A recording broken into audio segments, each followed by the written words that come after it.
اعوذ باللہ من الشیطان الرجیم بسم اللہ الرحمن الرحیم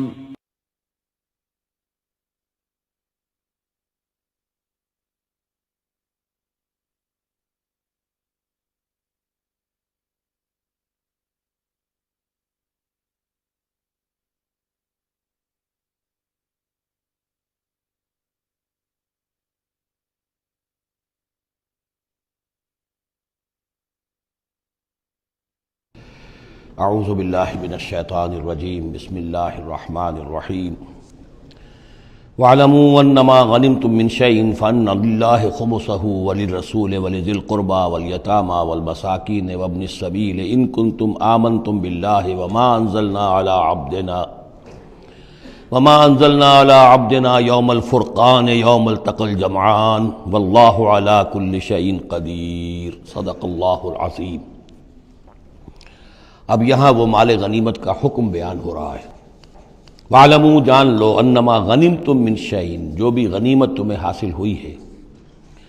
فَأَنَّ لِلَّهِ خُمُسَهُ تو اس کا خمس پانچواں حصہ تو اللہ کے لیے ہے، وَلِلرَّسُولِ اور رسول کے لیے ہے، وَلِذِي الْقُرْبَى اور رسول کے قرابت داروں کے لیے ہے۔ یہ بات سمجھ لیجئے یہاں اچھی طرح کہ در حقیقت حضور صلی اللہ علیہ وسلم کا جو معاش کا معاملہ تھا، جب تک آپ مکے میں تھے حضرت خدیجہ الکبریٰ رضی اللہ تعالی عنہ کی دولت جو ہے اس سے آپ کا کام چل رہا تھا، جو بھی بچا کچا ان کا سرمایہ تھا۔ مدینے میں آ کر ظاہر بات ہے کہ اب آپ کے پاس اپنا کوئی ذریعہ معاش نہیں تھا، نہ آپ کوئی تجارت کرتے تھے، تو اب آپ کے اخراجات اور پھر یہ کہ آپ کے بھی قرابت دار ہیں، آپ کی ازواج مطہرات ہیں، ان کے اخراجات کہاں سے آئیں گے؟ تو مال غنیمت میں سے خمس جو ہے وہ اس کام کے لیے رکھ لیا گیا،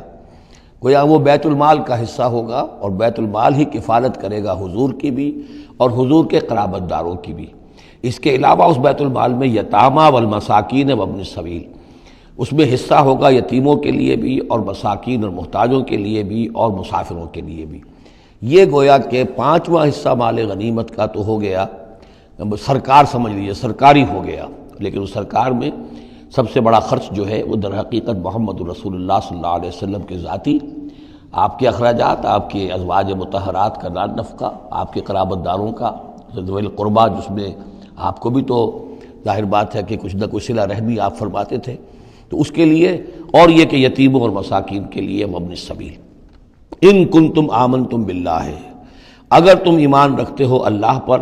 وما انزلنا علی عبدنا اور اس شے پر جو ہم نے نازل کی اپنے بندے پر، یوم الفرقان فیصلے کے دن، یعنی جو شے نازل کی وہ ہے غیبی امداد، نصرت غیبی، جو فرشتے آئے۔ ظاہر بات ہے کہ وہ ایک انسین جو ہے غیب کا معاملہ ہے، فرشتوں کو دیکھا تو کسی نے نہیں، تو جیسے وحی آتی تھی حضرت جبرائیل لے کر آتے تھے تو اس پر ایمان رکھتے ہو کہ یہ قرآن جو ہے اللہ کی طرف سے ہے، ایسے ہی تمہیں یقین ہونا چاہیے کہ اللہ تعالیٰ نے اپنا وہ وعدہ پورا فرمایا اور اللہ تعالیٰ نے فرشتے بھیجے۔ تو اگر تمہیں وہ یقین ہے تو پھر تم اس حکم کو پورے طور پر یوں سمجھیے کہ دلی طور پر اس کو قبول کرو، خوش دلی کے ساتھ پوری طریقے سے، کہ خمس جو ہے وہ تو اللہ اور اس کے رسول کا، بیت المال کا۔ بقیہ کے بارے میں حضور نے فرما دیا کہ 4/5 جو ہے یہ اب تقسیم ہو جائے گا مجاہدین کے درمیان۔ اس میں اس سے کوئی بحث نہیں ہے کہ کس نے کتنا جمع کیا، سارا مال ایک جگہ جمع ہوگا اور پھر اس کے حصے لگیں گے، چاہے کوئی پہرے پر تھا، جنگ کی نوبت ہی نہیں آئی، چاہے یہ کہ کوئی باقاعدہ جنگ میں کسی نے حصہ لیا، چاہے کسی نے مال غنیمت جمع کیا چاہے نہیں کیا، جو بھی جنگ میں ہے ان کو برابر کا حصہ ملے گا۔ اس میں یہ ہے کہ جو سواریوں والے تھے انہیں دوہرا، اور جو پیدل تھے انہیں اکیرا، اس لیے کہ سواریاں اگر کسی کا اونٹ ہے، کسی کا گھوڑا ہے، 2 گھوڑے بھی تھے، تو ظاہر بات ہے کہ اس کے چارے وغیرہ کا بندوبست وہ خود اپنے پاس سے کرتا تھا۔ کوئی سپلائی لائنز تو آج کل کی جس طرح فوجوں کی ہوتی ہیں وہاں موجود نہیں تھی، لہذا جو مجاہد تھا کہ جو سوار تھا گھوڑے پر یا اونٹ پر، جس کا اپنا گھوڑا تھا اپنا اونٹ تھا، اس کو دوہرا حصہ، اور جو عام پیادہ جو مجاہد تھا اس کو اکیرا۔ وَاعْلَمُوا أَنَّمَا غَنِمْتُم مِّن شَيْءٍ فَأَنَّ لِلَّهِ خُمُسَهُ وَلِلرَّسُولِ وَلِذِي الْقُرْبَى وَالْيَتَامَى والمساکین وابن السبیل ان کنتم آمنتم باللہ وما انزلنا علی عبدنا یوم الفرقان یوم التقى الجمعان، اس فرقان والے دن، فیصلے کے دن، جس دن کی 2 فوجیں بھڑ گئی تھیں۔ واللہ علی کل شیء قدیر، اور اللہ تعالیٰ ہر چیز پر قادر ہے۔ اذ انتم بالعدوۃ الدنیا وہم بالعدوۃ القصویٰ، اصل میں یہ جو وادی ہے جس میں بدر واقع ہوا ہے، یہ ایک گھاٹی سی ہے جو دونوں کناروں کے اوپر تو بہت تنگ ہے لیکن درمیان میں بہت کھل کر میدان بن جاتا ہے۔ اس کا ایک سرا جو ہے وہ شمال کی طرف نکل جاتا ہے اور وہ جا رہا ہے شام کی طرف، ایک سرا جنوب کی طرف ہے اور وہ جاتا ہے مکے کی طرف، ایک مشرق کی طرف آتا ہے کہ جو مدینے کی طرف آ رہا ہے، اور اکثر و بیشتر جو پہلے حاجی جاتے تھے وہ اسی راستے پر تھے، یہی راستہ تھا۔ اب تو جو نیا طریق الہجرہ بڑی اعلیٰ سڑک بن گئی ہے تو لوگوں کو ان مقامات سے گزرنے کا موقع نہیں ملتا، ورنہ بدر سے ہو کر ہی راستہ گزرتا تھا۔ تو ایسا ہوا ہے کہ اللہ تعالیٰ کی طرف سے ایسی اسکیم بن گئی، تدبیر ایسی ہو گئی کہ عین بر وقت پہنچے۔ وہ جو مدینے والا سرا تھا جو قریب تھا مدینے کے اس وادی کا، اس پر حضور پہنچے، اور عین اسی وقت جو دور والا سرا تھا، وہ گھاٹی جہاں پہ ختم ہو رہی تھی جنوب کی طرف، وہاں وہ قریش بھی پہنچ گئے بر وقت۔ جب تم تھے ورلے کنارے پر اور وہ تھے پرلے کنارے پر، اذ انتم بالعدوۃ الدنیا، دنیا ادنا کا مؤنث ہے قریب تر، وہم بالعدوۃ القصویٰ، اور وہ تھے پرلے کنارے پر، والرکب اسفل منکم،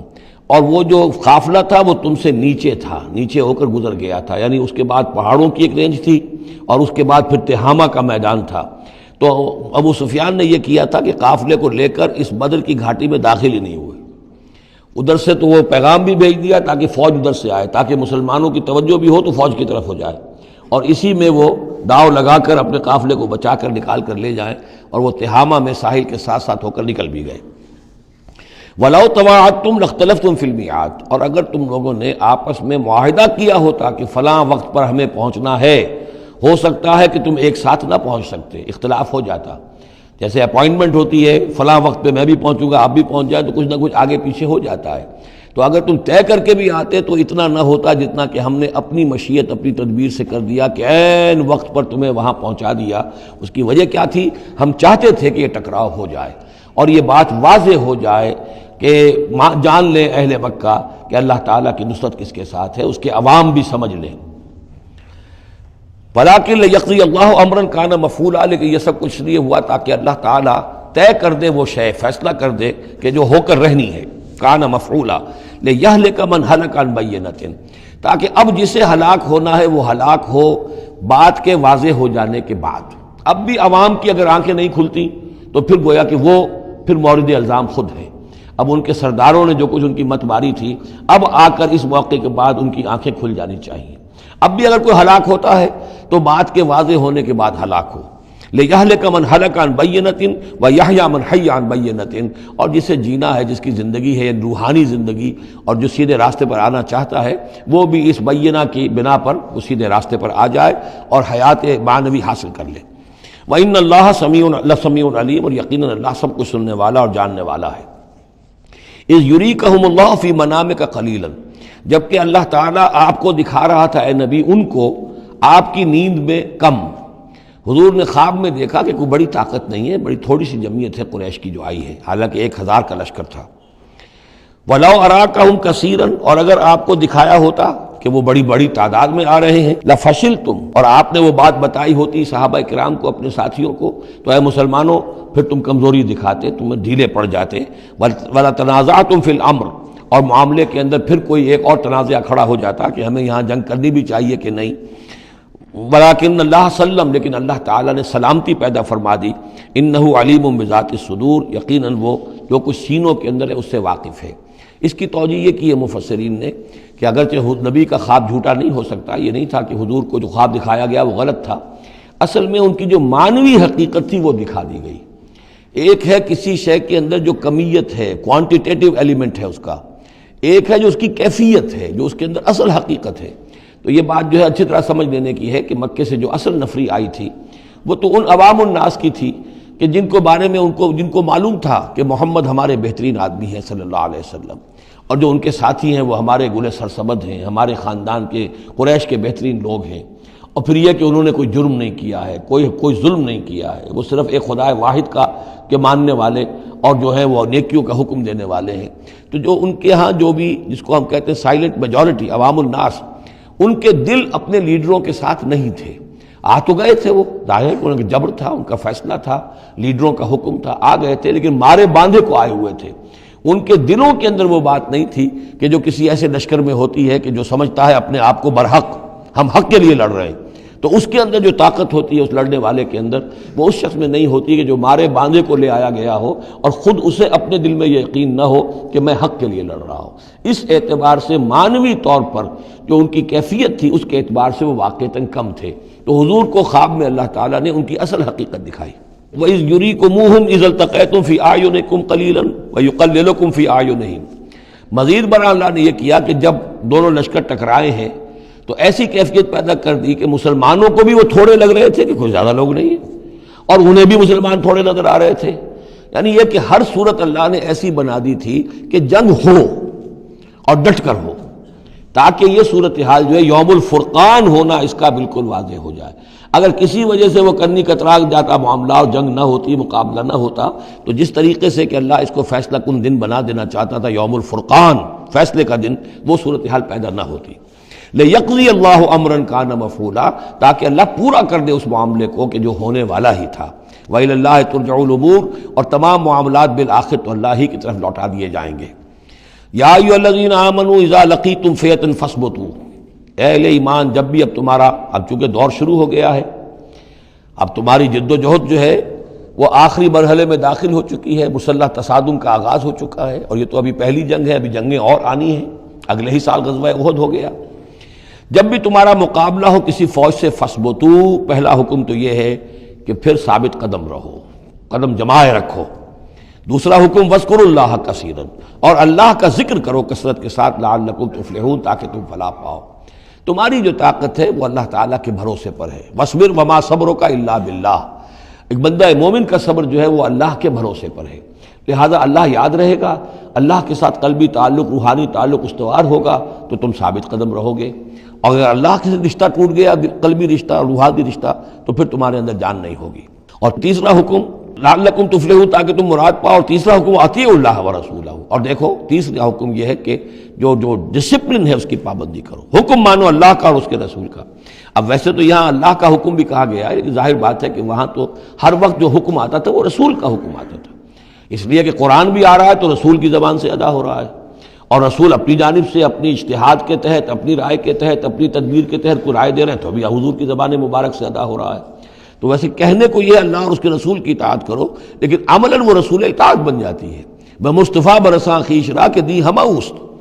واطیعوا اللہ ورسولہ ولا تنازعوا، اور دیکھو آپس میں جھگڑو نہیں۔ یہی وہ الفاظ آئے ہیں جو سورہ آل عمران میں ہم پڑھ چکے ہیں۔ وَلَقَدْ صَدَقَكُمُ اللَّهُ وَعْدَهُ إِذْ تَحُسُّونَهُمْ بِإِذْنِهِ حَتَّىٰ إِذَا فَشِلْتُمْ وَتَنَازَعْتُمْ فِي الْأَمْرِ وَعَصَيْتُمْ مِن بَعْدِ مَا أَرَاكُمْ مَا تُحِبُّونَ۔ اب یہ ایک سال بعد ہونے والا ہے، یہ ایک سال پہلے ان سے کہا جا رہا ہے نظم کی پابندی کرو، اطاعت رسول پر کاربند رہو، ولا تنازعوا، اختلاف نہ کرو، جھگڑا نہ ڈالو، فتفشلوا، تو تم ڈھیلے پڑ جاؤ گے، وتذهب ريحكم، اور تمہاری ہوا اکھڑ جائے گی، واصبروا، اور ثابت قدم رہو، ان اللہ مع الصابرین، یقیناً اللہ تعالیٰ صابروں کے ساتھ ہے، اللہ کی نصرت، تائید اہل صبر کے ساتھ ہے۔ ولا تکونوا کالذین خرجوا من دیارہم بطرا ورئاء الناس، ان لوگوں کے مانند نہ ہو جانا کبھی جو نکلے تھے اپنے گھروں سے اتراتے ہوئے، اینٹتے ہوئے، اکڑتے ہوئے لوگوں کو دکھانے کے لیے۔ یہ وہ قریش کا لشکر جب چلا ہے تو ابو جہل نے جو بھی ساز و سامان کیا تھا اس کے لیے ڈھول ڈھمک کا بھی تھا، اور اس کے ساتھ جو ہے ہر طرح کا لاؤ لشکر، تو وہ تو جا رہے تھے بالکل اس خیال سے کہ فتح ہماری ہے ہی ہے، اور ہم مسل کر رکھ دیں گے، جیسے مچھر کو مسل دیا جاتا ہے۔ یہ مسلمان ہیں کتنے، وہ جو ہے خوب اپنے شان و شوکت کا مظاہرہ کرتے ہوئے جا رہے تھے۔ وَيَصُدُّونَ عَن سَبِيلِ اللَّهِ، اور حقیقت کیا تھی کہ اللہ کے راستے سے روک رہے تھے۔ وَاللَّهُ بِمَا يَعْمَلُونَ مُحِيطٌ، اور جو کچھ وہ کر رہے تھے اللہ اس کا احاطہ کیے ہوئے تھا، اللہ کے قابو سے باہر جانے والی ان کی کوئی تدبیر نہیں تھی۔ وَإِذْ زَيَّنَ لَهُمُ الشَّيْطَانُ أَعْمَالَهُمْ، اور جب کہ شیطان نے ان کے لیے ان کے اعمال کو مزین کر دیا تھا۔ وَقَالَ لَا غَالِبَ لَكُمُ الْيَوْمَ، اور اس نے ان کے کان میں یہ پھونک ماری تھی، یہ وسوسہ ڈالا تھا، آج تم پر کوئی غالب نہیں آ سکتا۔ مکے سے نکلی ہو نفری اور 1000 کی، یہ تو گویا کہ بڑی انہونی سی بات تھی، عرب کے اندر اس طرح کے مواقع بہت کم آتے تھے۔ لا غالب لکم اليوم من الناس، کوئی انسانوں میں سے تم پر غالب نہیں آ سکتا۔ وانی جار لکم، اور میں بھی تمہارے ساتھ ہی ہوں۔ فلما تراءت الفئتان، اور جب دونوں لشکروں نے ایک دوسرے کو دیکھا، آمنے سامنے ہوئی، نکص علی عقبیہ، تو وہ شیطان اپنی ایڑیوں کے بل پیچھے مڑ گیا، بھاگا۔ وقالا، اور اس نے کہا انی بریء منکم، میں تم سے لا تعلق ہوں، میرا تم سے کوئی تعلق نہیں، انی ارا ما لا ترون، میں وہ کچھ دیکھ رہا ہوں جو تم نہیں دیکھ رہے۔ فرشتوں کو دیکھنا جو ہے، چونکہ یہ بھی ناری مخلوق ہے، نور اور نار میں بڑا قرب ہے، نوری مخلوق ہے ملائکہ اور ناری مخلوق ہے جن، اور یہ جن ہے عزازیل ابلیس، تو اس کو نظر آ گیا، فرشتے آ رہے، انی ارا ما لا ترون، میں وہ کچھ دیکھ رہا ہوں جو تم نہیں دیکھ سکتے، انی اخاف اللہ، مجھے اللہ کا خوف ہے، واللہ شدید العقاب، اور اللہ سزا دینے میں بہت سخت ہے۔ اذ یقول المنافقون والذین فی قلوبہم مرض، اب یہ ایک نقشہ تو یہ تھا کہ جب چلے آ رہے تھے قریش کا لشکر لے کر ابو جہل اور اس کے ساتھی سردار، اور ادھر شیطان بھی ان کو پہلے تو پیٹ ٹھوکتا ہوا آ رہا ہے، اور عین وقت پر جو ہے وہ ان کو ساتھ چھوڑ کر بھاگا ہے۔ ادھر جب مدینے کے اندر اب جہاں وہاں سے مسلمان چلے تھے، حضور چلے تھے، تو جو کوئی منافق پیچھے رہ گئے تھے وہ اب باتیں کر رہے تھے۔ اذ یقول المنافقون والذین فی قلوبہم مرض، جبکہ کہہ رہے تھے وہ منافق لوگ اور وہ لوگ کہ جن کے دلوں میں روگ تھا، غر ہؤلاء دینہم، ان مسلمانوں کو تو ان کے دین نے بالکل دھوکے میں ڈال دیا ہے، مت ماری گئی ہے، دماغ خراب ہو گیا ہے، قریش سے ٹکرانے چلے ہیں، ان کی عقل جواب دے گئی ہے۔ ہم تو پہلے بھی سمجھتے تھے کہ یہ سفہاء ہیں، بے وقوف ہیں، احمق ہیں، لیکن اب تو معلوم ہوتا ہے کہ سرے سے مت ماری گئی، غر ہؤلاء دینہم، ان کے دین نے ان کی مت مار دی۔ ومن یتوکل علی اللہ فإن اللہ عزیز حکیم، انہیں کیا پتا کہ جو کوئی توکل کرے اللہ پر تو اللہ تعالیٰ زبردست ہے، حکمت والا۔ وَلَوْ تَرَىٰ يَتَوَفَّى الَّذِينَ كَفَرُوا الْمَلَائِكَةُ، اور کاش تم دیکھ سکتے جب کہ قبض کرتے ہیں فرشتے ان کافروں کو، ان کی جانوں کو، یضربون وجوہہم، ان کے چہروں پر ضرب لگاتے ہوئے، وادبارہم، اور ان کی پیٹھوں پر، وذوقوا عذاب الحریق، اور کہتے اب چکھو جلنے کا عذاب، ذالک بما قدمت ایدیکم، اور یہ وہ کچھ ہے جو تمہارے اپنے ہاتھوں نے آگے بھیجا ہے، وان اللہ لیس بظلام للعبید، اور یہ کہ اللہ تو ہرگز اپنے بندوں کے حق میں ظالم نہیں ہے، ظلم کرنے والا نہیں ہے۔ کداب آل فرعون والذین من قبلہم، جیسے کہ معاملہ ہوا آل فرعون کا اور ان کا جو ان سے پہلے تھے۔ آل فرعون سے پہلے قوم شعیب سے پہلے صدوم اور عمورہ کی بستیاں، ان سے پہلے قوم سمود، ان سے پہلے قوم عاد، ان سے پہلے قوم نوح، یہ ہم سورہ اعراف کے اندر یہ ساری چیزیں پڑھ کر آئے۔ کذاب آل فرعون والذین من قبلہم کفروا بآیات اللہ، انہوں نے بھی اللہ کی آیات کا کفر کیا، فأخذہم اللہ بذنوبہم، تو اللہ نے پکڑ لیا انہیں ان کے گناہوں کی پاداش میں۔ ان اللہ قوی شدید العقاب، یقیناً اللہ تعالیٰ قوی ہے، قوت والا ہے، زور آور ہے، اور سزا دینے میں سخت ہے۔ ذالک بان اللہ لم یکن مغیرا نعمۃ انعمها علی قوم حتی یغیروا ما بانفسہم، یہ اس لیے ہے کہ اللہ تعالیٰ کا یہ طریقہ نہیں ہے کہ کوئی نعمت جو اس نے کسی قوم کو دی ہو اس میں تغیر کر دے جب تک کہ وہ قوم اپنے اندر کی کیفیت کو متغیر نہ کر دے۔ یعنی یہ ہر قوم جو اٹھی تھی اسی شکل میں اٹھی تھی کہ اللہ تعالیٰ نے ایک نبی بھیجا، جیسے کہ قوم ہود ختم ہوئی تو حضرت ہود اور ان کے ساتھیوں کے ذریعے سے ایک نئی قوم وجود میں آئی جو آگے چل کر سمود کہلائی۔ تو یہ لوگ کون تھے؟ یہی لوگ تھے جن کو اللہ نے نعمت دی تھی، انعام دیا تھا، احسان کیا تھا، ایمان انہیں ملا تھا، لیکن جب انہوں نے اپنی اس نعمتوں کو بدل دیا، کفر کی روش پر آ گئے، توحید کی پگڈنڈی چھوڑ کر، توحید کی شاہراہ کو چھوڑ کر شرک کی پگڈنڈیوں پہ مڑ گئے، تو پھر اللہ تعالیٰ کی نعمت بھی تبدیل ہو جاتی ہے، اللہ تعالیٰ نعمت سلب کر لیتا ہے، انعام کی جگہ پر اللہ کا عذاب آ جاتا ہے۔ ذالک بان اللہ لم یکن مغیرا نعمۃ انعمها علی قوم حتی یغیروا ما بانفسہم، یہی ہے جو مضمون آگے بھی آئے گا سورہ رعد میں بھی، اور اس کو پھر یہ کہ اردو میں بھی ایک شعر میں لوگوں نے پیش کیا ہے کہ خدا نے آج تک اس قوم کی حالت نہیں بدلی، نہ ہو جس کو خیال آپ اپنی حالت کے بدلنے کا۔ قوموں کے اپنے اندر کے حالات بدلتے ہیں تو پھر تقدیر بدلتی ہے، صرف خواہش سے، وشفل تھنکنگ سے، امانی سے کوئی بات نہیں ہوا کرتی۔ اور قوم ظاہر بات ہے کہ افراد پر مشتمل ہوتی ہے، پہلے کچھ افراد بدلیں گے، ان کے اندر قلب ماہیت ہوگی، ان کا باطن بدلے گا، ان کی سوچ، ان کے نظریات، ان کے خیالات، ان کے مقاصد، ان کی دلچسپیاں، ان کی امنگیں تبدیل ہو جائیں گی۔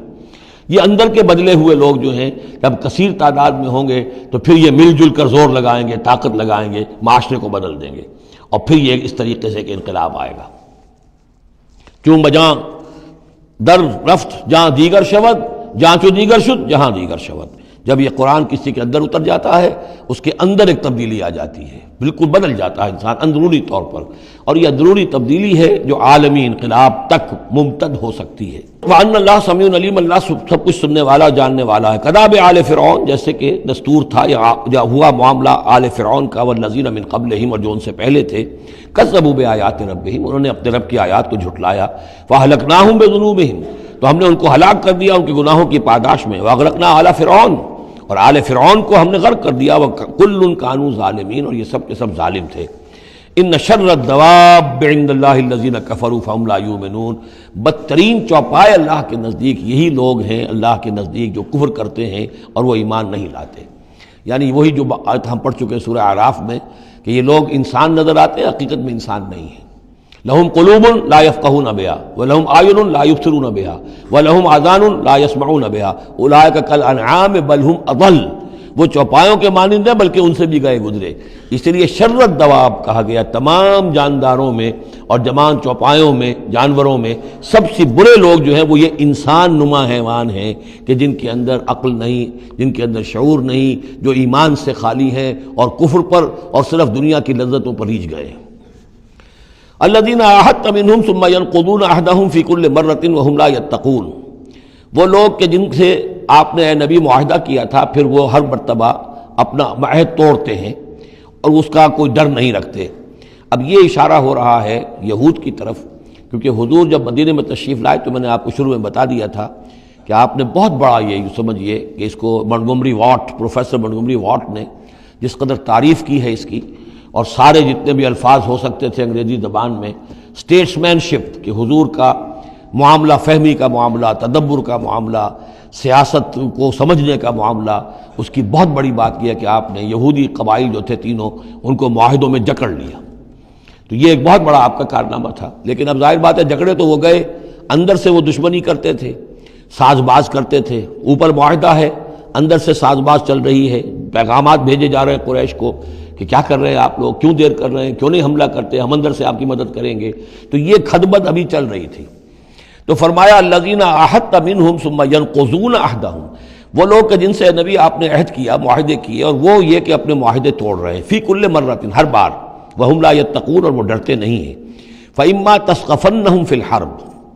تو اگر آپ پا جائیں انہیں جنگ میں، فشرد بہم من خلفہم، تو ان کو ایسی سزا دیجئے کہ جو پیچھے ہیں ان کے ہوش ٹھکانے آ جائیں، لعلہم یذکرون، تاکہ انہیں عبرت حاصل ہو جائے۔ یعنی یہ کہ اب ایک تو یہ ہے کہ وہ کوئی صرف ان کی جو ہے وہ وہاں سے خطوط جا آ رہے ہیں، پیغام رسانی ہو رہی ہے، لیکن کہیں اگر ان میں کا کوئی شخص جنگ میں بھی پکڑا جائے، واقعتاً وہ جنگ میں شریک ہو جائے، قریش کی طرف سے آ جائے اور پکڑا جائے، تو پھر اس کو وہ سزا دیجئے کہ جو ایک کی سزا جو ہے وہ سینکڑوں کے ہوش ٹھکانے کر دے۔ یہ ہے مطلب۔ وَإِمَّا تَثْقَفَنَّهُمْ فِي الْحَرْبِ فَشَرِّدْ بِهِمْ، ایسی سزا ان کو دیجئے من خلفہم کے جو ان سے پیچھے ہیں ان کے بھی ہوش ٹھکانے ہو جائیں، لعلہم یذکرون، شاید کہ پھر وہ نصیحت پکڑ لیں۔ وَإِمَّا تَخَافَنَّ مِنْ قَوْمٍ خِيَانَةً، اور اگر آپ کسی کو قومی سطح پر اندیشہ ہو جائے آپ کو کسی سے کہ وہ خیانت پر اتر آئی ہے، یعنی ایک ہے انڈیویجول ایکٹس،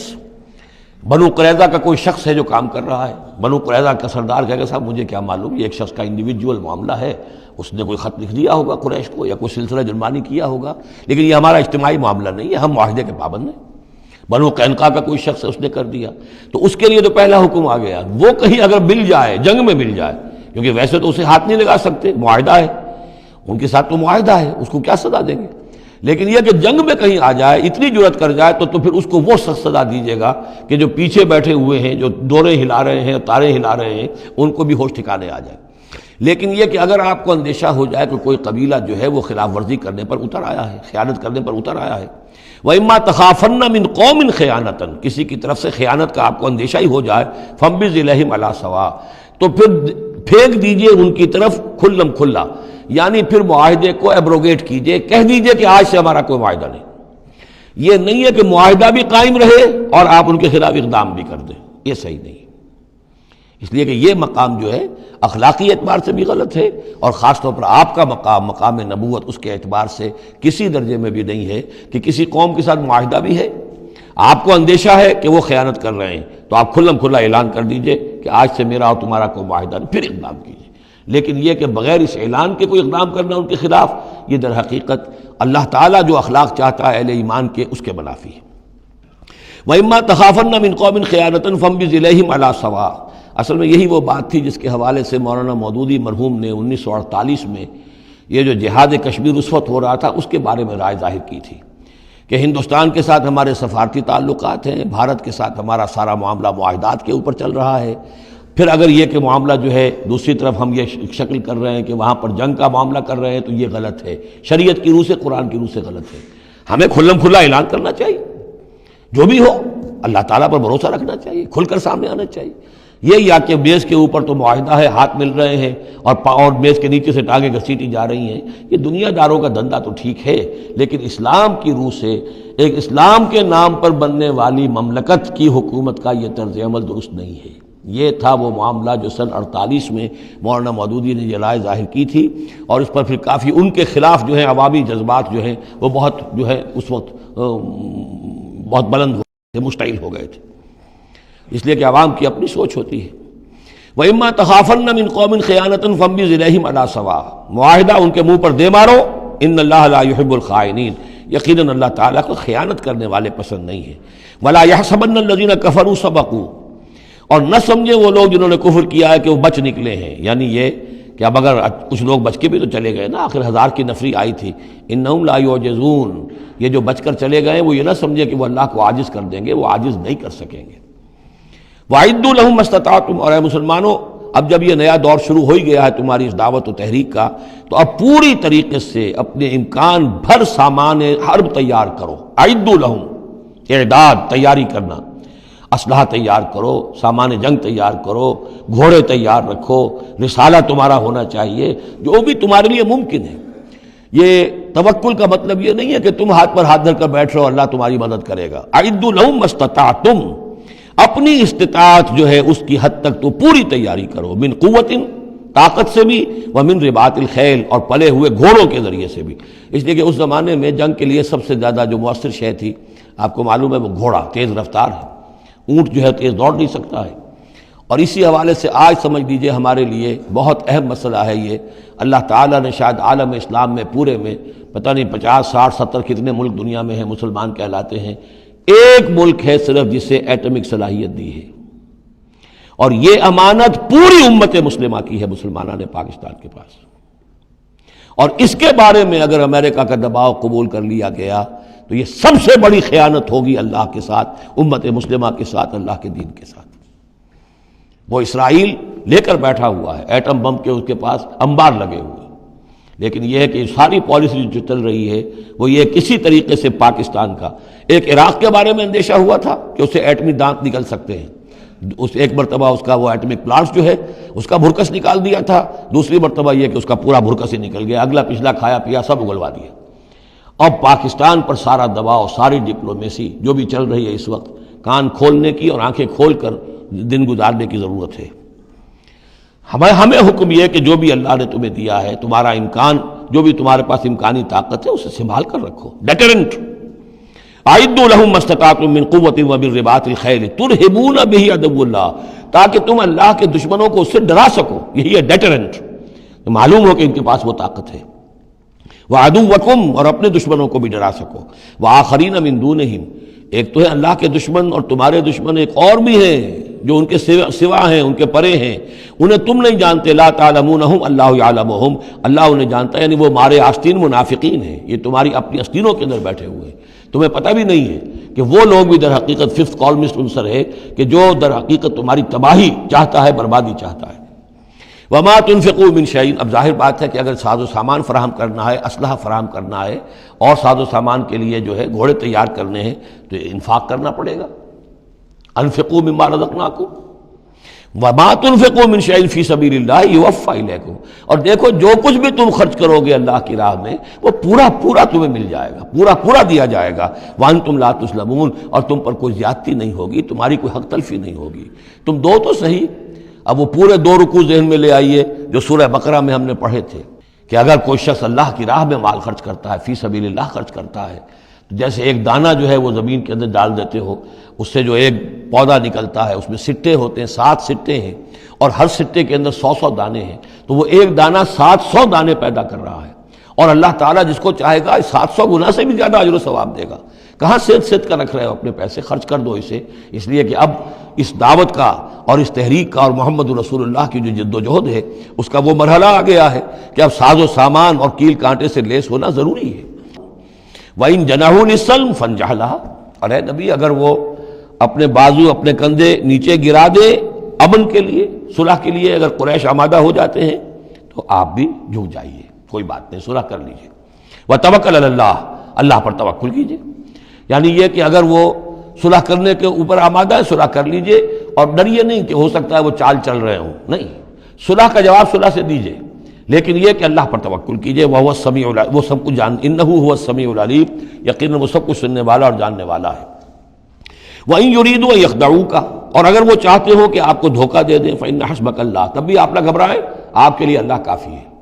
اللہ کی طرف سے ضمانت ہے۔ هُوَ الَّذِي أَيَّدَكَ بِنَصْرِهِ وَبِالْمُؤْمِنِينَ، وہی تو ہے اللہ جس نے اے نبی آپ کی مدد کی ہے اپنی نصرت سے اور اہل ایمان کے ذریعے۔ یہ ذرا نوٹ کیجئے، اللہ نے محمد کی مدد کی ہے اہل ایمان کے ذریعے، یعنی اللہ تعالیٰ کا یہ فضل ہوا محمد رسول اللہ صلی اللہ علیہ وسلم پر کہ ایسے صحابہ عطا فرمائے جو مخلص تھے، کہ جہاں آپ کا پسینہ گرا وہاں انہوں نے اپنی خون کی ندیاں بہا دی۔ حضرت موسیٰ کو ایسے ساتھی میسر نہیں آئے، کیا حال تھا جبکہ ان کو کہا گیا اللہ کی راہ میں جنگ کرو، اور ان کا فضل بنتا وہ رب کا فقاتل انا ہاؤنا قاعدون، جاؤ تم جاؤ، ہم بیٹھے ہیں یہاں۔ رب انی لا املک الا نفسی واخی فافرق بیننا وبین القوم الفاسقین۔ یہاں یہ ہوا تھا جب دوسری مرتبہ مقام صفرا پر جب ہوئی ہے جو مشاورت، اور وہ بڑی یوں سمجھیے کہ کانٹے کی مشاورت تھی، وہاں بھی کچھ لوگ زور دے رہے تھے مسلسل کہ چلیے ہمیں چلنا چاہیے پہلے قافلے کی طرف، وہ تو آپ کو سیرت کی کتابوں میں پڑھنا ہوگا، لیکن یہ ہے کہ اس وقت حضور کا منشا یہ تھا، آپ بار بار کہ اچھا آپ اور لوگ مشورہ دیں، اور لوگ بھی مشورہ دیں۔ حضرت مقداد نے کھڑے ہو کر یہی بات کہی رضی اللہ تعالیٰ عنہ،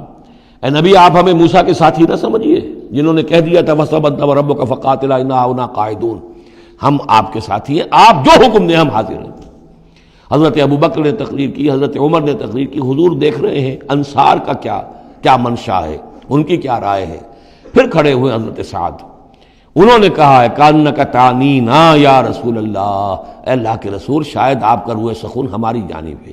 شاید اس وجہ سے کہ ہمارا جو معاہدہ ہوا تھا بیعت عقبہ ثانیہ میں وہ یہ تھا کہ اگر مدینے پر حملہ ہوگا تو ہم آپ کی حفاظت کریں گے، شاید یہ گمان ہے آپ کا۔ فَإِنَّا آمَنَّا بِكَ وَصَدَّقْنَاكَ، ہم آپ پر ایمان لا چکے، ہم نے آپ کی تصدیق کی، ہم نے آپ کو اللہ کا رسول مانا، اب ہمارے پاس کوئی آپشن نہیں ہے۔ خدا کی قسم اگر آپ اپنا گھوڑا سمندر میں ڈال دیں گے ہم بھی آپ کے پیچھے اپنی سواریاں سمندر میں ڈال دیں گے، اور خدا کی قسم اگر آپ ہمیں کہیں گے ہم اپنی اونٹیوں کو دبلا کر دیں گے برق الغماد تک جا پہنچیں گے، یعنی یمن کا شہر ہے برق الغماد، وہاں تک پہنچ جائیں گے چاہے ہماری اونٹنیاں لاغر ہو جائیں۔ اس کے بعد حضور کا چہرہ کھل اٹھا کہ انصار کی طرف سے بھی ان کے ایک رئیس نے یہ بات کہی ہے، پھر آپ نے کہا چلو اب بدر کی طرف۔ تو یہ اللہ تعالیٰ نے گویا کہ حضور کی مدد کی ہے اہل ایمان سے۔ هو الذی ایدک بنصرہ، ایک تو اللہ کی مدد آئی آسمان سے، فرشتے آئے، اور ایک وبالمؤمنین، اور اہل ایمان کے ذریعے سے آپ کی مدد کی ہے۔ من انصاری الی اللہ، کون ہے میرا مددگار اللہ کی راہ میں۔ وَأَلَّفَ بَيْنَ قُلُوبِهِمْ، اور ان اہل ایمان کے دلوں میں اللہ نے محبت پیدا کر دی۔ لَوْ أَنفَقْتَ مَا فِي الْأَرْضِ جَمِيعًا مَا أَلَّفْتَ بَيْنَ قُلُوبِهِمْ، ارے نبی اگر آپ دولت کے ذریعے سے محبت پیدا کرتے کہ لوگوں کو زیادہ زیادہ ان کے دل کی نرمی کے لیے، تالیف قلب کے لیے جو ہے پیسے دیے جائیں، اگر زمین کی ساری دولت بھی آپ خرچ کر دیتے تو ان میں یہ تالیف، یہ الفت پیدا نہیں ہو سکتی تھی۔ وَلَٰكِنَّ اللَّهَ أَلَّفَ بَيْنَهُمْ، یہ تو اللہ تعالیٰ ہی نے ان کے مابین یہ الفت پیدا کر دی ہے۔ یہ ہم سورہ آل عمران میں بھی پڑھ چکے ہیں کہ تمہارا معاملہ جو ہے اِذْ كُنْتُمْ أَعْدَاءً فَأَلَّفَ بَيْنَ قُلُوبِكُمْ فَأَصْبَحْتُمْ بِنِعْمَتِهِ إِخْوَانًا، آیت نمبر 103 ہے سورہ آل عمران کی۔ وَكُنْتُمْ عَلَىٰ شَفَا حُفْرَةٍ مِّنَ النَّارِ فَأَنقَذَكُم مِّنْهَا كَذَٰلِكَ يُبَيِّنُ اللَّهُ لَكُمْ آيَاتِهِ لَعَلَّكُمْ تَهْتَدُونَ، تم تو تباہی کے آگ کے گڑھے کے کنارے تک پہنچ چکے تھے۔ وَلَٰكِنَّ اللَّهَ أَلَّفَ بَيْنَهُمْ إِنَّهُ عَزِيزٌ حَكِيمٌ، یقیناً وہ زبردست ہے حکمت والا۔ یا ایھا النبی حسبک اللہ ومن اتبعک من المؤمنین، اے نبی آپ کے لیے اللہ کافی ہے اور وہ کہ جو پیروی کر رہے ہیں آپ کی اہل ایمان میں سے۔ ایک ترجمہ تو اس کا یہ ہوگا، یعنی جو اگر اوپر والی آیت کے ساتھ اس کو جوڑے، ایک یہ بھی ہو سکتا ہے اے نبی اللہ کافی ہے آپ کے لیے بھی اور جو آپ کی پیروی کرنے والے ہیں مسلمان ان کے لیے بھی، ان کے لیے بھی اللہ کفایت کرتا ہے، ان کی مدد کے لیے، ان کو سہارا دینے کے لیے۔ تو یہ ایسی کنسٹرکشن ہے جملے کی کہ دونوں معنی لیے جا سکتے ہیں۔ یا ایھا النبی حرض المؤمنین علی القتال، اب یہ تحریض کا لفظ پھر آ گیا جو سورہ نساء میں ہم پڑھ چکے ہیں، وحرض المؤمنین علی القتال۔ اے نبی شوق دلائیے، ترغیب دلائیے، ابھاریے ایمان کے جذبات کو، ذرا اپیل کیجئے اہل ایمان کے کہ وہ قتال پر آمادہ ہوں۔ یہ میں آپ کو بتا چکا ہوں کہ اعلان عام اس طریقے کا کہ فرض ہے جنگ میں نکلنا ہر مسلمان کے لیے، یہ صرف تبوک میں ہوا سن 9 میں جا کر۔ پورے 9 برس تک قتال فی سبیل اللہ کے لیے تحریض تھی، ترغیب تھی، اور یہ تحریض گاڑی ہو کر تحریض بن گئی، بس لازم نہیں تھا۔ اسی لیے ہم سورہ نساء میں پڑھ چکے ہیں کہ اس کے باوجود جو اس ترغیب کی وجہ سے آگے بڑھے قتال کے لیے نکلے ان کے اونچے درجات ہیں، لیکن یہ کہ جن لوگوں کو چونکہ فرض عین نہیں کیا گیا تھا لہذا اگر کوئی نہیں نکلے تو ان کے اوپر کوئی مواخذہ نہیں۔ لیکن یہ کہ غزوہ تبوک میں نفیر عام تھی کہ ہر صاحب ایمان کا نکلنا ضروری ہے۔ حرض المؤمنین علی القتال ان یکن منکم 20 صابرون، اگر تم میں سے 20 ہوں گے صبر کرنے والے، یغلبوا 200 تو وہ 200 پر غالب آ جائیں گے۔ وَإِن يَكُن مِّنكُم 100 اور اگر ہوں گے تم میں سے 100، یغلبوا 1000 وہ غالب آ جائیں گے 1000 پر، من الذین کفروا کافروں میں سے، بأنہم قوم لا یفقہون اس لیے کہ وہ سمجھ نہیں رکھتے۔ سمجھ سے مراد کیا ہے؟ انہیں اپنے موقف کی حقانیت کا یقین نہیں ہے۔ ایک شخص ہے جو جانتا میں حق پر ہوں، میں حق کے لیے لڑ رہا ہوں۔ ایک شخص ڈل مل ہے، ایسے ہی لڑ رہا ہے، مارے باندھے کو لڑ رہا ہے، کسی کے کہے سے آ گیا، مرسینری ہے، تنخواہ یافتہ ہے اس لیے آ گیا۔ اب اس میں زمین و آسمان کا فرق ہوگا۔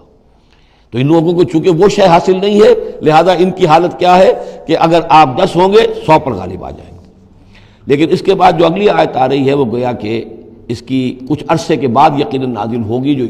جو یہاں شامل کر دی گئی۔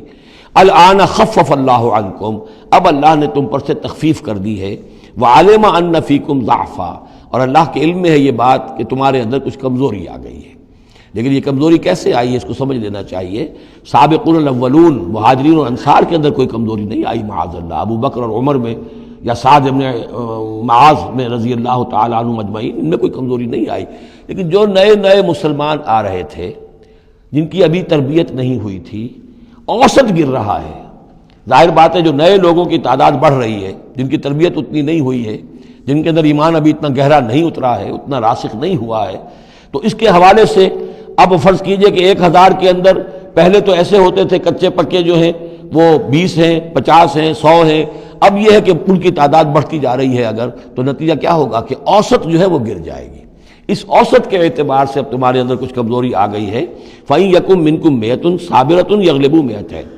اب بھی یہ ہے کہ اگر تمہارے اندر 100 ہوں گے کہ جو صبر کرنے والے ہوں گے وہ 200 پر غالب آ جائیں گے۔ وَإِن يَكُن مِّنكُم 1000 اور اگر تم میں سے 1000 ہوں گے، يَغْلِبُوا 2000 بِإِذْنِ اللَّهِ تو وہ 2000 پر غالب آ جائیں گے اللہ کے اذن سے۔ وَاللَّهُ مَعَ الصَّابِرِينَ اور یقیناً اللہ صبر کرنے والوں کے ساتھ ہے۔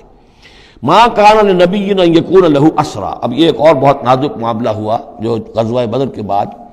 کہ وہ جو 70 قیدی پکڑے گئے ان کا کیا کیا جائے۔ جو قریش کے 70 قیدی، اب اس کی ایک شکل تو یہ تھی، مشاورت کی حضور نے، حضرت ابو بکر کی ایک رائے تھی، حضور کی اپنی رائے بھی وہی تھی، اس لیے کہ جو مزاج حضور کا تھا، آپ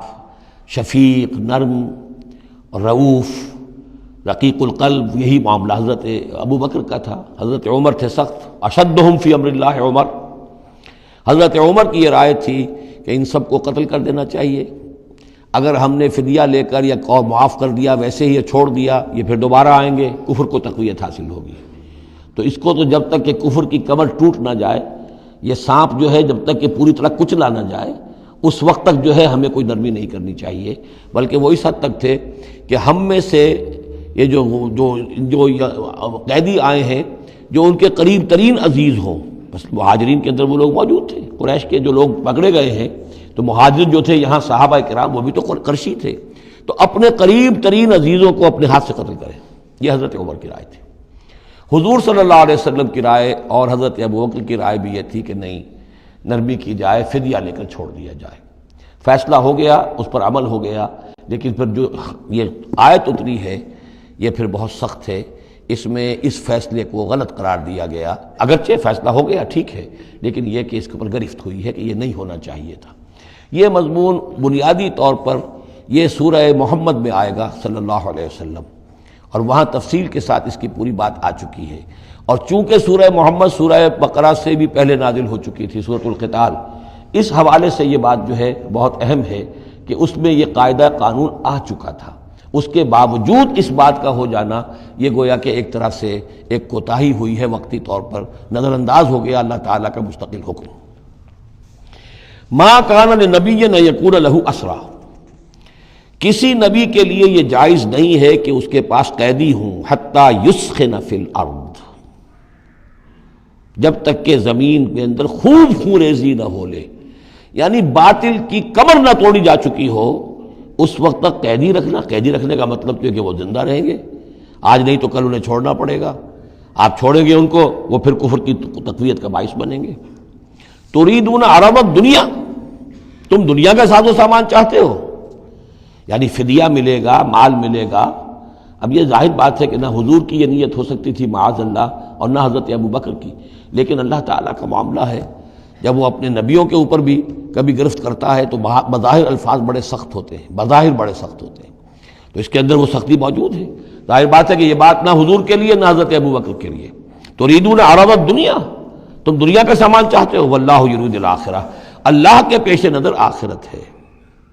سورہ محمد کی آیت نمبر 4 میں یہ پورا قانون آئے گا، ہم وہاں پڑھ لیں گے۔ واللہ عزیز حکیم، اور اللہ تعالی عزیز اور حکیم ہے۔ لولا کتاب من اللہ سبقہ، اگر نہ ہوتی بات اللہ کی طرف سے جو پہلے سے آ چکی تھی، یعنی سورہ محمد کی آیت نمبر 4، اس میں ایک امکان نکلتا تھا اس کی تعبیر کا، اگرچہ تعبیر کے اندر میرے نزدیک غلطی ہوئی ہے، لیکن پھر بھی ایک اس کے اندر امکان موجود تھا جس کو کہ استعمال کیا ہے محمد الرسول اللہ صلی اللہ علیہ وسلم سے۔ لولا کتاب من اللہ سبقہ، اگر یہ اللہ تعالیٰ کی طرف سے بات پہلے سے طے نہ ہو چکی ہوتی، لمسکم فیما اخذتم عذاب عظیم، تو جو کچھ تم نے یہ فدیہ وغیرہ لیا ہے اس پر تم پر بڑا سخت عذاب آتا۔ قانون ہم سورہ محمد میں پڑھیں گے کہ وہ کیا تھا، اور اس کی انٹرپریٹیشن کے اندر یہاں حضور نے کس جگہ سے گنجائش نکالی۔ دیکھیے ہوتا یہ ہے کہ آپ کا رجحان نرمی کا ہے تو آپ ایک ہی بات کے اندر سے نرم پہلو نکال لیں گے، جیسے کہ میں نے عرض کیا تھا کہ جو لوگ کے سنتے ہیں الذین یستمعون القول فیتبعون احسن،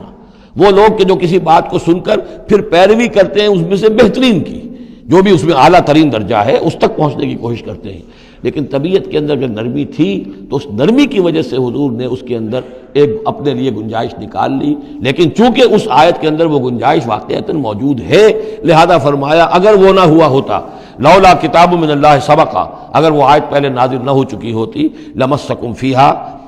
فیما اخذتم عذاب عظیم، تو تم پر جو بھی تم نے لیا ہے یہ فدیہ وغیرہ، اس پر تم پر بڑی سخت پکڑ ہوتی اور عذاب آتا۔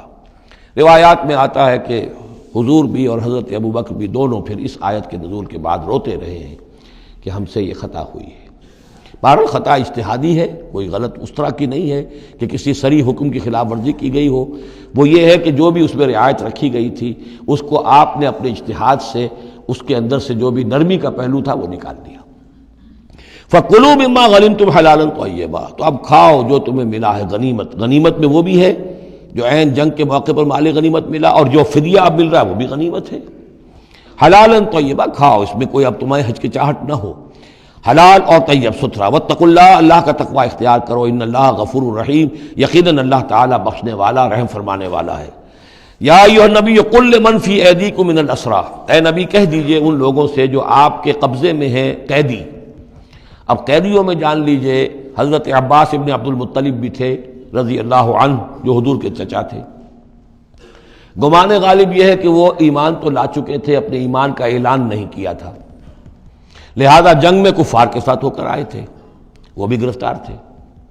اور بھی کچھ لوگ تھے کہ جن کے بارے میں حضور جانتے تھے کہ یہ لوگ جو ہے اپنی دلی خواہش سے نہیں آئے ہیں، بلکہ یہ کہ اپنے سرداروں کے دباؤ کی وجہ سے آئے ہیں، لیکن قانون تو قانون ہے، تو اس طریقے کا معاملہ جب ہوا ہے، اور پھر حضور کے اپنے اقدامات، وہ قیدی ہیں ابو العاص، ان کی بڑی صاحبزادی زینب رضی اللہ تعالی عنہا نے پھر ان کے لیے اپنا وہ ہار بھیجا ہے جو حضرت خدیجہ نے انہیں شادی کے موقع پر دیا تھا۔ تو یہ ایسی کیفیات ہیں، ہم جب پڑھتے ہیں ان چیزوں کے تو ہمارے لیے تو ایک تعلق جو ہے وہ ایک ماضی کی تاریخ کے قصوں کی ہے۔ وہاں تو یہ خونی رشتے بھی تھے، تعلقات بھی تھے، ایک ہی خاندان ہے، ایک ہی قبیلہ ہے، اسی کے لوگ آئے ہوئے ہیں۔ تو اب حضور کے دل میں جو ہے اس وقت سنا یہ ہے کہ جب رات کے وقت کراہ رہے تھے حضرت عباس، انہیں باندھا ہوا تھا، سخت ظاہر بات ہے قیدیوں کو جکڑا ہوا ہے رسیوں کے اندر، تو ان کے جو اتنا بند تھے کہ سخت تھے، وہ جو بند تھے جن میں بندھے ہوئے تھے کہ کراہ رہے تھے، تو حضور نے کہا تمام قیدیوں کے بند ڈھیلے کر دو۔ یہ نہیں کہا کہ صرف عباس کا بند ڈھیلا کر دو، بلکہ آپ نے ان کی کراہنے کی آواز سن کر پھر آپ نے فرمایا سب کے بند ڈھیلے کرو، اتنا سخت ان کو نہ باندھو۔ تو اس طرح کا معاملہ جو ہے اس کو ذہن میں رکھیے۔ یا ایھا النبی قل لمن فی ایدیکم من الاسریٰ، کہہ دیجئے ان سے جو آپ کے ہاتھ میں اب قیدی ہیں، ان یعلم اللہ فی قلوبکم خیرا، دیکھو اگر جو کچھ تمہارے دلوں میں ہے اللہ کے علم میں ہے کہ وہ خیر ہے، یؤتکم خیرا مما اخذ منکم، تو جو کچھ تم سے اس وقت لیا گیا ہے اس سے بہتر اللہ تمہیں دے دے گا۔ یعنی یہ کہ نیت کا معاملہ تمہارا اور اللہ کے مابین ہے، ہمارا معاملہ قانون کا ہے۔ تم آئے کفار کے ساتھ جنگ کرتے ہوئے آئے ہو، پکڑے گئے ہو، اب ان میں کوئی ڈسکریمنیشن نہیں ہو سکتی۔ کوئی شخص کہے کہ نہیں صاحب میں تو مجبوراً آیا تھا، اور میں تو کسی کے کہنے میں آیا تھا، اور میں تو حقیقت میں تو اسلام لا چکا تھا، یہ بات جو ہے اب نہیں چلے گی۔ لہذا یہ ضرور ہے کہ اگر تمہارے دل میں کوئی خیر ہے، کوئی بھلائی ہے، اور اس وقت یہ کہ تم سمجھتے ہو کہ تم اس صورتحال میں مجبوراً پھنس گئے ہو اور تمہیں فدیہ ادا کرنا پڑ رہا ہے، تو اللہ تعالیٰ تمہیں اس سے کہیں زیادہ دے دے گا کہ جو آج تمہیں فدیے میں دینا پڑ رہا ہے۔ ظاہر بات ہے کہ وہاں بیویوں کو خبریں پہنچی، انہوں نے اپنے زیور بھیجے ہیں، حضرت زینب رضی اللہ تعالی عنہا نے بھی اپنا زیور بھیجا، ہار بھیجا ہے، اور حضور کے آنکھوں میں آنسو آ گئے جب آپ نے وہ ہار دیکھا، حضرت خدیجہ کا ہار رضی اللہ تعالی عنہ۔ وہ پوری زندگی جو آپ کی گزری تھی حضرت خدیجہ کے ساتھ، وہ ساری آنکھوں کے نگاہوں کے سامنے آ گئی، جو ان کی وفاداری تھی اور جو انہوں نے خدمت کی تھی، وفا شعاری کی تھی۔ تو اس کے بعد مسلمانوں سے کہا کہ یہ ماں کی یادگار تھی بیٹی کے پاس، اگر آپ لوگ اجازت دیں تو یہ اس کو واپس کر دیا جائے، تو اس کو پھر لوگوں کی اجازت سے وہ ہار واپس کیا گیا۔ تو یہ سارے جو جذباتی معاملات تھے ان کو اچھے سے سمجھیے کہ ہم پڑھتے ہوئے ان چیزوں کو سمجھتے ہیں کہ جیسے ایک بس تاریخ کا ایک واقعہ ہے، اس کے ساتھ جو احساسات، جذبات، جو اس کے ساتھ اور فوری جو اس وقت کی کیفیات تھی، اس کا ہمارے لیے اکثر و بیشتر تو ممکن ہی نہیں کہ تصور کر سکیں۔ یا ایھا النبی قل لمن فی ایدیکم من الاسریٰ، اے نبی کہہ دیجئے ان لوگوں سے جو آپ لوگوں کے قبضے میں ہیں اس وقت، ان قیدیوں میں سے، ان یعلم اللہ فی قلوبکم خیرا، اگر اللہ کے علم میں ہے کہ تمہارے دل میں خیر ہے، یؤتکم خیرا مما اخذ منکم، تو جو کچھ تم سے لیا گیا ہے اللہ اس سے بہتر تمہیں دے دے گا، ویغفر لکم، اور تمہیں بخش دے گا، واللہ غفور الرحیم، اور اللہ غفور الرحیم ہے۔ وَإِن يُرِيدُوا خِيَانَتَكَ، اور اگر یہ آپ سے خیانت کرنا چاہیں، جھوٹ بول رہے ہوں، جھوٹی قسمیں کھا رہے ہوں کہ ہمارے ساتھ تو معاملہ یوں ہو گیا تھا اور ایسے آ گئے تھے، فقد خان اللہ من قبل، تو پھر یہ پہلے اللہ سے بھی خیانتیں کرتے رہے ہیں، فامکنا منہم فامکنا منکم، اللہ تعالیٰ نے ان کو پکڑوا دیا، واللہ علیم حکیم، اللہ حکیم اور علیم ہے۔ اب یہ یوں سمجھیے کہ کنکلوڈنگ آیات ہے سورہ مبارکہ کی، ان الذین آمنوا وہاجروا وجاہدوا باموالہم وانفسہم فی سبیل اللہ والذین آووا ونصروا اولئک بعضهم اولیاء بعض، یقیناً وہ لوگ جو ایمان لائے اور جنہوں نے ہجرت کی اور جہاد کیا اپنے اموالوں اور جانوں کے ساتھ اللہ کی راہ میں، اور وہ لوگ جنہوں نے انہیں پناہ دی اور ان کی مدد کی، اولئک بعضهم اولیاء بعض، یہ وہ لوگ ہیں کہ جو ایک دوسرے کے ساتھی ہیں، رفیق ہیں۔ یہ آپ نے بات سمجھ لی۔ اس وقت تک مسلمان معاشرہ جو ہے یہ دو حصوں میں علیحدہ علیحدہ منقسم تھا، مہاجرین، انصار۔ اگرچہ مہاجرین اور انصار کو بھائی بھائی بنایا جا چکا تھا، لیکن ظاہر بات ہے کہ صرف اس طرح کے تعلق سے وہ پورا جو قبائلی نظام جو ہے وہ ایک دم تو تلپٹ نہیں ہو جاتا۔ تو اس وقت تک یہ صورتحال بھی یہ ہے کہ جو پہلے جو 8 مہمیں حضور نے بھیجی ہیں اس میں کسی انصاری کو شریک نہیں کیا، وہ ایکسکلوسیولی مہاجر فینومینن تھا۔ جنگ بدر میں پہلی مرتبہ جو ہے انصار شریک ہوئے ہیں، ورنہ پہلے صرف مہاجرین تھے۔ لہذا وہ پہلی آیت جو ہے ان الذین آمنوا، وہ لوگ جو ایمان لائے، وہاجروا، انہوں نے مکے سے ہجرت کی، مدینے آ گئے، وجاہدوا باموالہم وانفسہم فی سبیل اللہ، اور انصار مدینہ تو اب جہاد میں شریک ہوئے ہیں، یہ 1.5 سال سے اس جہاد میں پہلے سے چلے آ رہے ہیں کہ پوری 8 مہمیں جو پہلے کی ہیں وہ ایکسکلوسیو جو ہیں وہ صرف مہاجرین نے کی ہیں۔ وجاہدوا باموالہم وانفسہم فی سبیل اللہ، یہ ایک ایک طبقہ ہو گیا، ایک جماعت ہو گئی۔ والذین آواؤ، اور انصار کی شان کیا ہے؟ انہوں نے انہیں جگہ دی، پناہ دی، اپنے گھر تقسیم کر دیے، اپنی دکانیں تقسیم کر دی، اور اس طریقے سے مسلمانوں کے لیے اپنے دلوں میں بھی اور اپنے گھروں میں بھی پوری جگہ پیدا کی۔ اولئک بعضهم اولیاء بعض، انہوں نے مدد بھی کی، یہ سب ایک دوسرے کے ساتھی ہیں۔ والذین آمنوا ولم یہاجروا، اور وہ لوگ کہ جو ایمان لائے لیکن ہجرت نہیں کی، ما لکم من ولایتہم من شیء، تمہارا ان کے ساتھ اب کوئی تعلق نہیں۔ آگے چل کر سورہ نساء میں جو بعد میں نازل ہوئی ہیں، پڑھ چکے ہم پہلے، ان میں تو یہ ہے کہ وہ کافر اور منافق قرار دیا گیا، ان کے ساتھ وہی سلوک کرو جو کافروں کے ساتھ ہے، انہیں پکڑو اور قتل کرو، الا یہ کہ کسی ایسی قبیلے سے ہوں جن کے ساتھ تمہارا معاہدہ ہو، وہ پورا قانون وہاں آ گیا ہے۔ لیکن یہاں بھی پہلی بات بتا دی گئی، اب کوئی ولایت باہمی تمہاری ان کے ساتھ نہیں ہے۔ یعنی فرض کیجئے کوئی شخص کہتا ہے میں تو ایمان لا چکا تھا، مجبوراً آئے تھے لیکن ہجرت کیوں نہیں کی؟ جب ہجرت نہیں کی تو اب تمہارا شمار ہوگا انہی لوگوں کے ساتھ جن کے ساتھ تم جنگ کر کے آئے ہو۔ تم یہ نہیں کہہ سکتے کہ میرا تعلق جو ہے اہل ایمان سے شمار کیا جانا چاہیے۔ والذین آمنوا ولم یہاجروا ما لکم من ولایتہم من شیء، تو کوئی تمہاری ان سے رفاقت نہیں ہے، کوئی تعلق نہیں ہے، کوئی عہد نہیں ہے، کوئی قول و قرار نہیں ہے۔ یہ آیت بھی معلوم ہوتا ہے کہ انہی جو اسیر تھے غزوہ بدر کے، انہی کی طرف اصل میں روح سخن ہے۔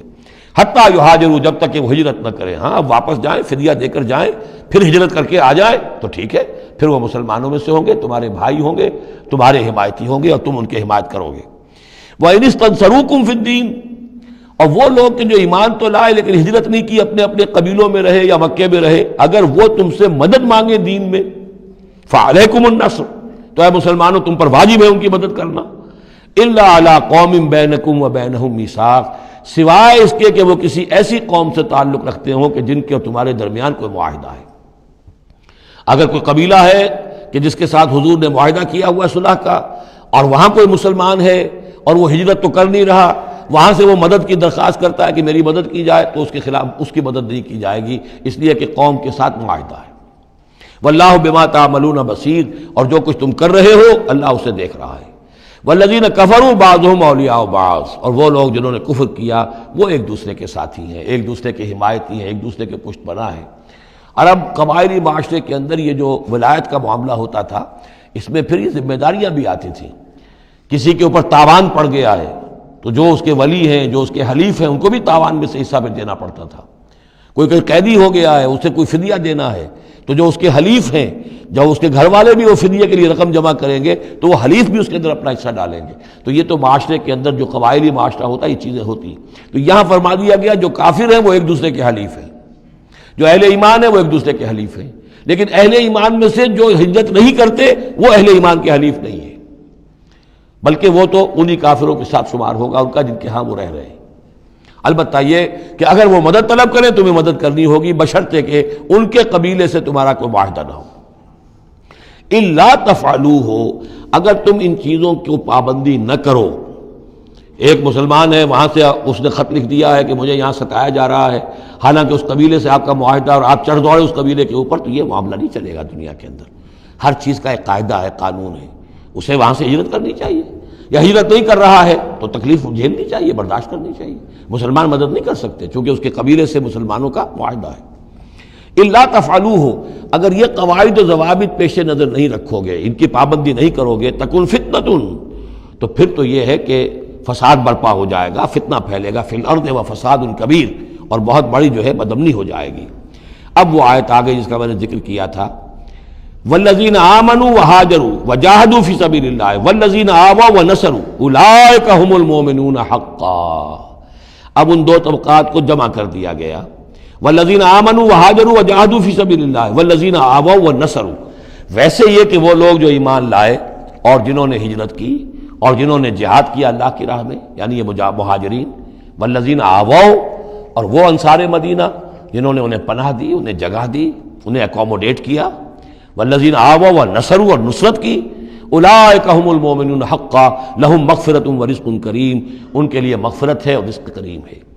تو مومن حقیقی کی تعریف یہاں پر جو آئی ہے دو حصوں میں بٹ کر، وہ میں چاہتا ہوں کہ پھر اچھی طریقے سے آپ سمجھ لیں، انتہائی اہم بات ہے یہ۔ ایک مسلمان کے لیے بنی الاسلام علی خمس، 5 چیزیں ہیں، کلمہ شہادت، نماز، روزہ، حج، زکوٰۃ۔ لیکن حقیقی مومن ہونے کے لیے دو چیزیں اور بڑھیں گی، صرف شہادت نہیں، یقین قلبی اور نماز روزہ حج زکوٰۃ کے ساتھ جہاد فی سبیل اللہ۔ گویا کہ 7 چیزیں ہوں گی، 7 شرطیں پوری ہوں گی تو ایک شخص بندہ مومن کہلائے گا۔ یہ تعریف ہے کہ جو سورہ الحجرات کی آیت نمبر 14-15 میں آئی، وہاں پہلے فرمایا قالت الاعراب آمنا قل لم تؤمنوا ولکن قولوا اسلمنا ولما يدخل الایمان فی قلوبکم۔ یہ بدو کہہ رہے ہیں ہم ایمان لے آئے، اے نبی ان سے کہہ دیجئے تم ایمان نہیں لائے ہو، بلکہ یوں کہو کہ ہم مسلمان ہو گئے، ہم نے اطاعت قبول کر لی ہے، ابھی تک ایمان تمہارے دلوں میں داخل نہیں ہوا۔ اب اگلی آیت میں پھر اسی سیاق کے اندر اگلی آیت میں مومن کون ہے؟ انما المؤمنون الذین آمنوا باللہ ورسولہ ثم لم یرتابوا۔ مومن تو وہ ہیں جو ایمان لائیں اللہ پر، اس کے رسول پر، پھر شک نہ باقی رہے، یقین بن جائے۔ اور دوسرے وجاہدوا باموالہم وانفسہم فی سبیل اللہ، اور وہ جہاد کریں اللہ کی راہ میں اپنی جانوں اور مالوں کے ساتھ۔ اولئک ھم الصادقون، صرف وہ سچے ہیں۔ اس کو میں نے پرکار سے تشبیہ دی تھی۔ اب اگر وہ دل میں یقین ہے تو اس کی کیا کیفیات پیدا ہو جائیں گی؟ دلی یقین کی کیفیات وہ شروع میں آ گئی ہیں۔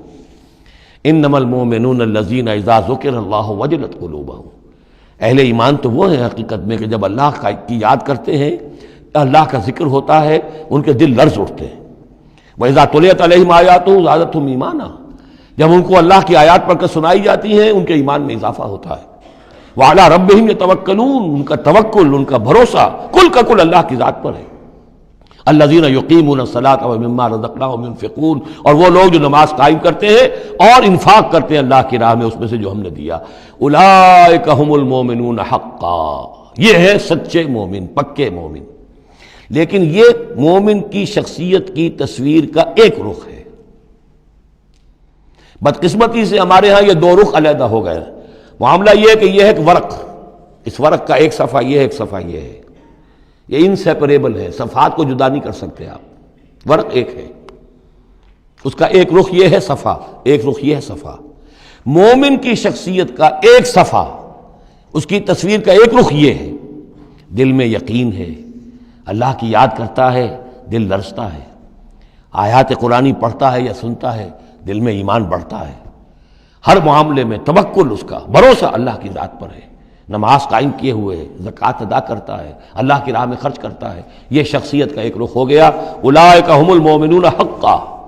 لیکن یہ ایک رخ ہے، اور دوسرا رخ کیا ہے؟ والذین آمنوا وہاجروا وجاہدوا فی سبیل اللہ والذین آووا ونصروا اولئک ھم المؤمنون حقا۔ اور وہ لوگ جو ایمان لائے، جنہوں نے ہجرت کی، جنہوں نے جہاد کیا اللہ کی راہ میں، اور وہ لوگ جنہوں نے انہیں جگہ دی، پناہ دی اور ان کی مدد کی، یہ ہے مومن سچے۔ تو تصویر کے ان دونوں رخوں کو جوڑیے، یہ ہے اصل میں جو آج کی ضرورت ہے۔ صحابہ کرام کی شخصیتوں میں یہ دونوں رخ تھے۔ جیسے زوال آیا ہمارے ہاں، اڑائے کچھ ورق لالے نے، کچھ نرگس نے، کچھ گل نے، چمن میں ہر طرف بکھری ہوئی ہے داستاں میری، دین کے حصے بکھرے ہو گئے، کوئی حلقے ذکر کے ہیں تو ان کو جہاد وغیرہ سے کوئی غرض نہیں، کوئی جہادی تحریکیں ہیں تو ان کے اندر جو ہے وہ دوسری کیفیات نہیں۔ اس طرح کے معاملات جو ہے تقسیم ہو چکے ہیں۔ جب تک کہ یہ مکمل شخصیتیں وجود میں نہیں آئیں گی، یہ ظاہر بات ہے صحابہ کی کمیت کے اعتبار سے تو وہاں تک نہیں پہنچ سکتے، لیکن ان کا عکس تو ہو، اس طرح کی کیفیت متوازن طریقے پر۔ اگر 25% ادھر ہے 25% ادھر بھی ہو، 10% ادھر ہے 10% ادھر بھی ہو، لیکن ایک ہی طرف 70% ہو جائے، دوسری طرف 0 ہو، وہ معاملہ گڑبڑ ہے۔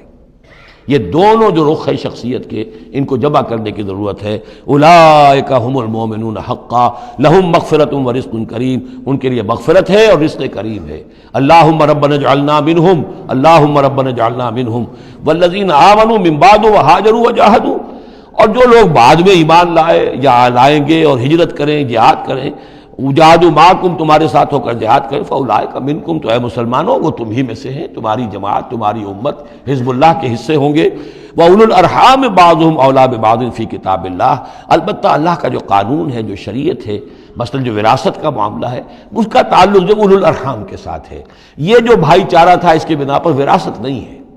وراثت ہوگی وہی جو رحمی رشتے ہیں جن کے بنا پر کہ وراثت کا قانون بنا دیا گیا. اولو الارحام بعضهم اولی ببعض فی کتاب اللہ. اللہ کی شریعت کے ضابطے کے قانون میں بہرحال جو رحمی رشتے ہیں وہ یقیناً مقدم ہیں. ان اللہ بکل شیء علیم. یقیناً اللہ تعالی ہر چیز کا علم رکھتا ہے.